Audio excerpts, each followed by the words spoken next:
Hi Scorpio, welcome to your September 2019 love reading. It's Rena here. So we're going to have a full moon in September, and this is going to be in the sign of Pisces. So this is your fifth house, Scorpio. So the fifth house is a house of falling in love. Also, for those who are already in a relationship, it's just love itself, the status of your love life. You may be feeling even more connected to your partner, but this can lead to people who are already seeing one another, that they decide that they're going to take it to that next level.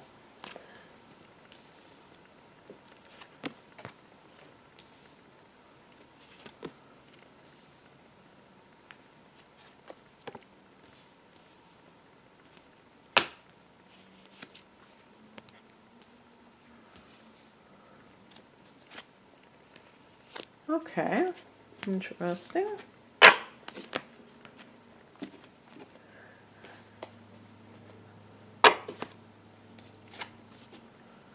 The heart of the matter is the Four of Cups. The Four of Cups is a card of being indifferent about something. Now, I always point out, because this deck, the Morgan Greer deck, is very faithful to the Rider-Waite deck, that they use clouds to symbolize the offering of the cup, which is the offering of love to the blasé or stone-faced individual. And to me, that signifies or symbolizes the universe providing you love. Now, to me, the universe can be in the form of a person. But what that means ultimately to me is, if you're telling yourself the story, let's say you're a single Scorpio, and you say to yourself, I'm single, and I'm afraid I'm always going to be single because I can never find the right person. And that's kind of like your mantra, or your, I don't know what you would call it, like what you always say.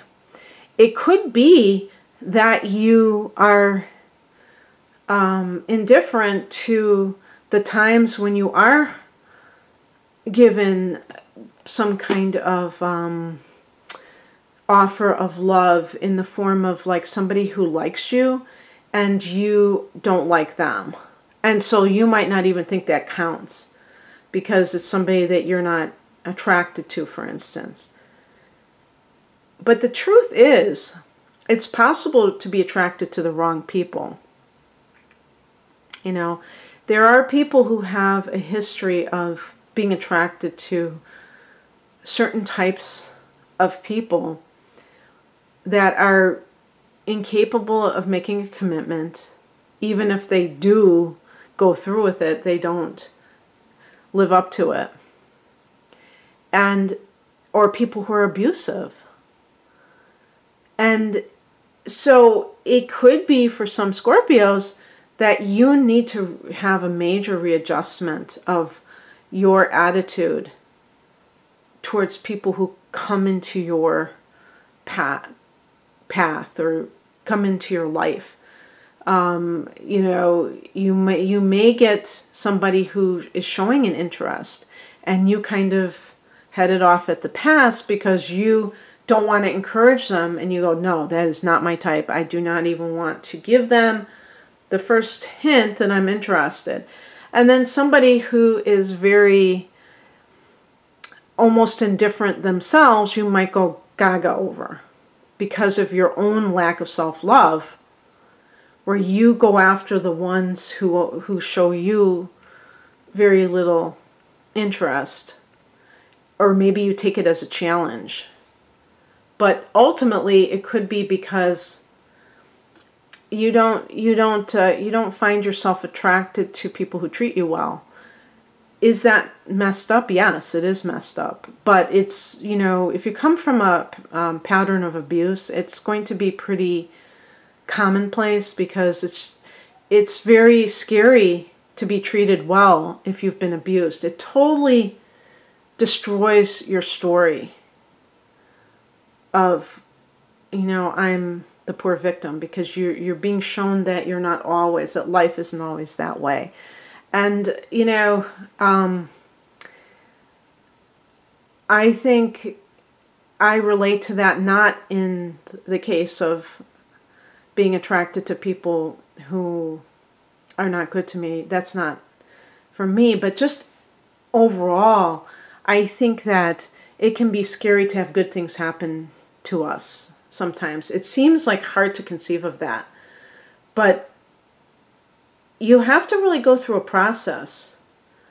And once you do, then you will start to believe that you are deserving of good things, and you will never think like that again. And it has nothing to do with arrogance. It's really that sense of, and I put it under the umbrella of law of attraction, where you're aligned with things that are positive, beneficial, harmonious. And things that are naturally chaotic and dangerous, negative, are naturally abhorrent to you. So it's one of those things where you kind of have to sometimes live through that, and the universe may bring a person into your life, Scorpio, who shows you, who models for you all the good things about you, and by stating it, and little by little, you can get to a point where you can appreciate those things within yourself and really trust that that person has your best interests at heart. So it's definitely a possibility.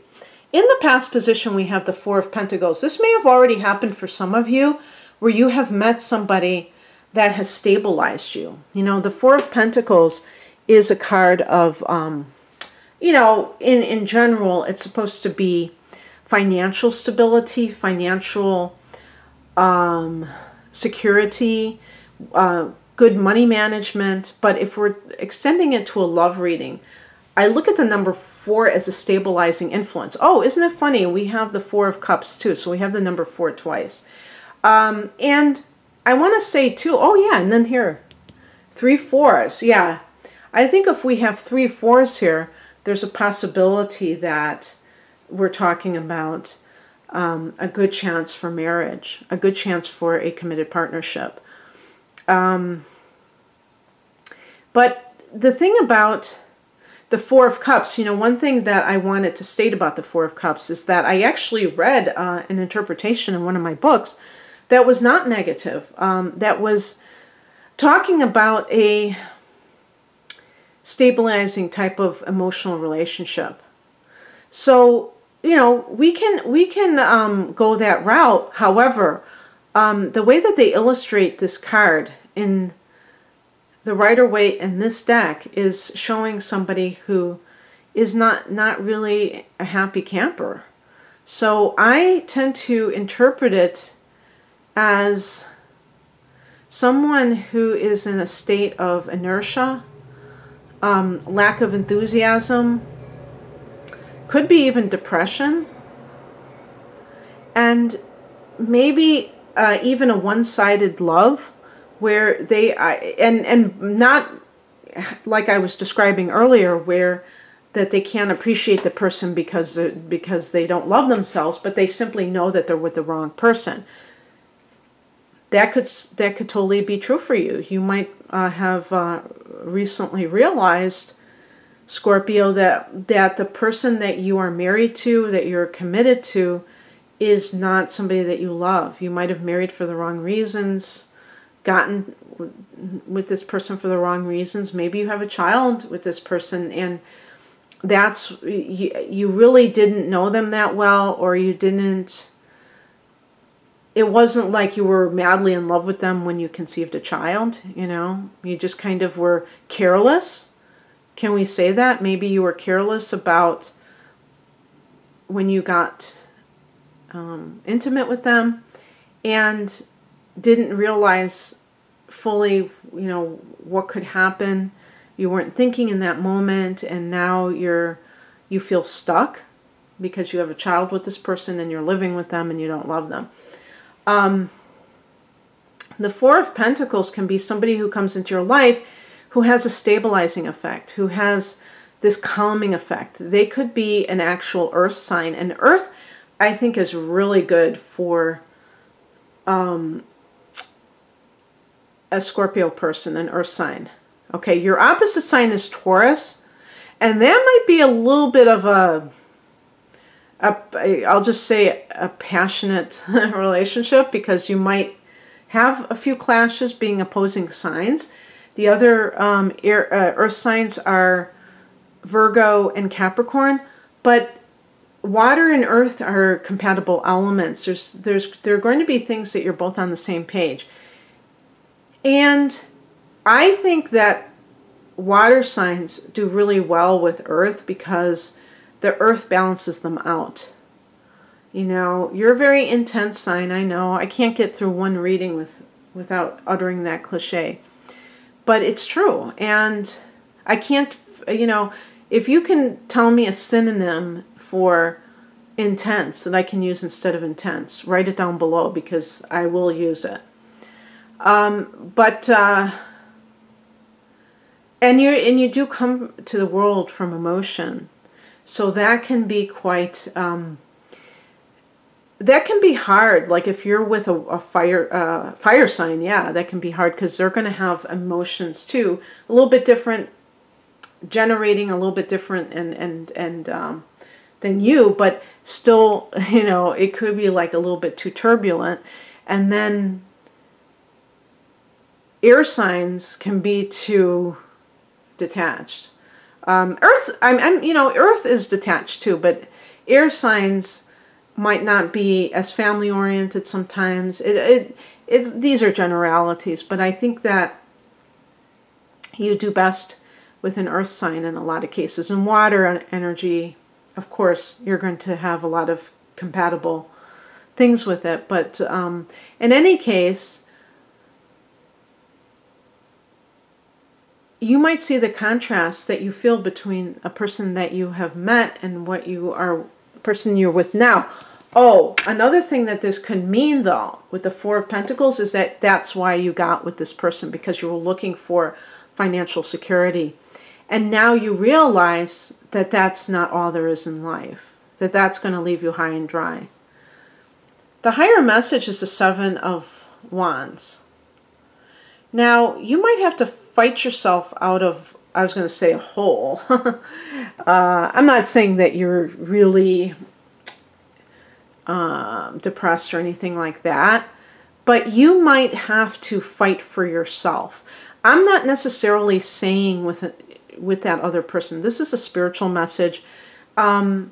Typically, when I see the Seven of Wands, I think of somebody who has, you know, maybe verbally beaten down their partner to the point where they feel really badly about themselves, and they finally stick up for themselves, and because they know that they have to do so. But in this case, I think this is an internal thing where you decide that you have the right to happiness. And so you start to act in ways that get you where you want to go. If you truly believe that you're not with the right person, then you start to strategize. How am I going to get out of this relationship in a way that doesn't, if I have a child or children, that doesn't, you know, uproot their lives more than necessary, that doesn't create unnecessary drama. I mean, these are not easy things. These types of readings, you know, I don't try to pretend that life is just so easy to solve these problems. They're not. Sometimes it's going to take time. It might be a period of a year or more when you're gradually extricating yourself, especially if you're financially dependent on somebody. It might take you time to get to where you want to go. What crosses you, it's funny, I mentioned the fours, and we also have a couple sevens. 7 is the number of a turning point. So it could be that you are at that point where you know that you need to move in a different direction. What crosses you is the Seven of Cups. If you're single, you may feel like you have a lot of love choices. Like you might have people coming to you all of a sudden, and I'm not saying all of a sudden, but I mean recently, that are interested in you, and that might be kind of like a little bit overwhelming if it's like multiple people. Actually, you know, it's interesting. The Seven of Cups relates to the planet Neptune, and that's why it's associated with confusion sometimes. And Neptune is in Pisces in its own sign, and I think it's still retrograde. And when Neptune is retrograde, it actually makes us more, it like strips us of the illusion of whatever's going on. So when, you know, ever since you've had Neptune in that 5th house, which has probably been about 7 years now, and I think it's going to be there for another 7 years, I think. It, you know, it has a very long transit, around the same amount as Pluto, I believe, like around 15 years or something. So this can mean that people have come into your life that are Scorpio, you know, water signs, but especially like, especially like Piscean types of people. Some of them can be deceptive or weak. There can be addiction issues, and actually this card can connect with addiction, especially in the challenge position, unless, you know, because I'm reading it as a challenge card. And that can be problematic too. Maybe you have a recent history of attracting such types of people, and that is not good for you as well. But the thing is that you may be a little bit confused in your love life, is basically what I'm saying. And maybe it has something to do with this transit, but in general, you may feel like, how come I have like a lot of options, but it seems like all these people have their own problems. And one of the reasons is because Neptune can be very enchanting, but it also has the keywords like addiction, deception, and confusion attached to them as well. I will say though, especially when Neptune goes direct, I don't know when that's going to be. I'm sure it's sometime this in the next few months. That you will have, and even now, who knows, maybe when it's retrograde too, but the idea of Neptune in the 5th house, I mean, it could be a soulmate. But you have to really cut through the confusion and know what you want. I think that's the main thing, Scorpio. And here I have the Temperance card. So maybe there's some, I don't know if this is you or somebody else having alcohol problems, and that being, if this is a relationship that you're in, maybe this is why either you or the other party cannot properly show your love because you're too involved in an addiction, and it changes you or it changes them. Because here we have the Temperance card. This is about, you know, 1 foot on water, 1 foot on land. It can be sobriety. It can be balance between the spiritual and the material. So that's the thing. If you went for somebody because they had money and now you're feeling emotionally, spiritually deprived, well, that's a lesson for you. Now you might feel like you're in a big mess because you may have built your life around this, and you might have thought, and you know, forgive yourself. If you really thought that money was so important, people always say, oh, gold digger, gold digger. Well, you know what? Some people grow up with hardly any money and they're scared. You know, I mean, that can be traumatic to grow up without money. So it's easy to judge people for being excessive about something. And even with addiction, you know, if there's some kind of an addiction with in your life, Scorpio, either with yourself or with your partner, be gentle on you or them, because addiction too, people like look down on people who have addictions, but they're just, people are just trying to feel better. You know, they're self-medicating. It's not like, it doesn't make somebody a bad person, but it really does, it really is a poison, because it disrupts a person's life to such an extent that they become a shell of themselves. And it can be very scary to see that deterioration when you're looking at somebody else.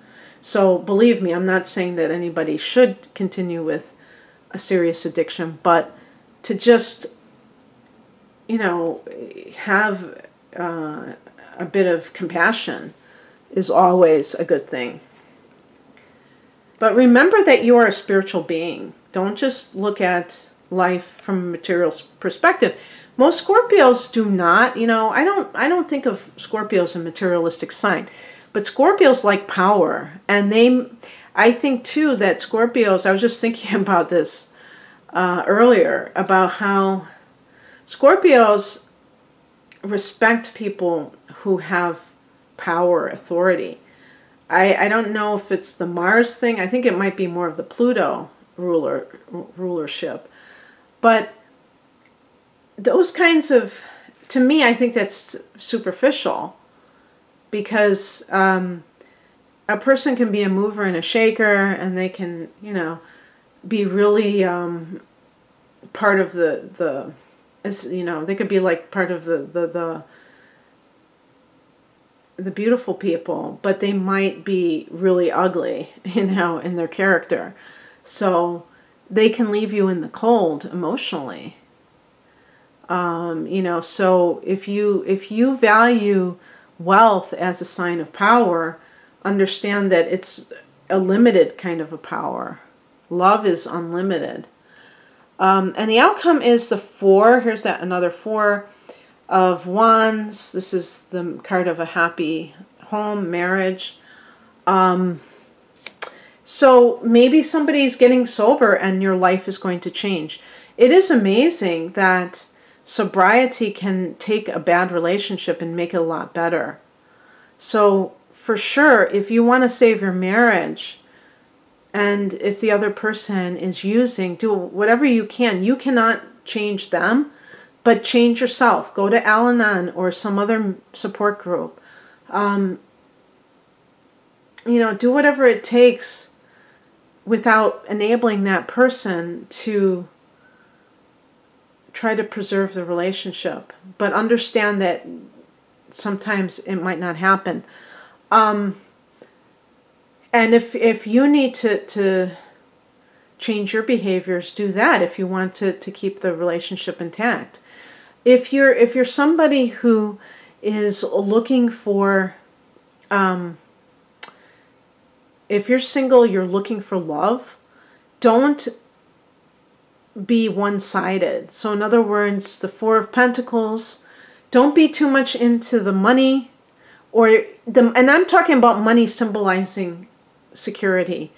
And don't be too much into romance without any kind of groundedness, because that too can just create a lot of confusion where, you know, it's all these pie in the sky things, but it's not really adding up to anything. Because if you're looking for the whole 9 yards, you want your home and your family and all that stuff, you have to have somebody that is practical enough to be able to work with you on, you know, realizing your vision. Okay, that's what I have for you, Scorpio. I hope that you enjoyed this. If you would like a private reading, the link is below to my website, RenaMoonAstrology.com. Take care. Bye.